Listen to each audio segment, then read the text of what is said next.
নির্বাচনকে সামনে রেখে দেশজুড়ে যান চলাচলের ওপর নিষেধাজ্ঞা আরোপ করেছে নির্বাচন কমিশন।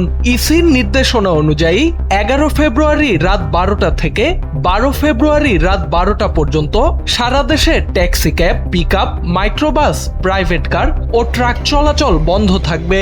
এছাড়া 10 ফেব্রুয়ারি রাত 12টা থেকে পরবর্তী 3 দিন পর্যন্ত বন্ধ থাকবে মোটরসাইকেল চলাচল। তবে দূরপাল্লার রুট, জাতীয় মহাসড়ক, বন্দর এবং আন্তজেলা ও মহানগর এলাকায় বাস চলাচল স্বাভাবিক থাকবে। পাশাপাশি দূরপাল্লার যাত্রী হিসাবে স্থানীয় পর্যায়ে যে কোনো যানবাহনে যাতায়াত করা যাবে।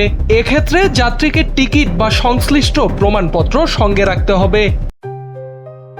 JBS holdings limited.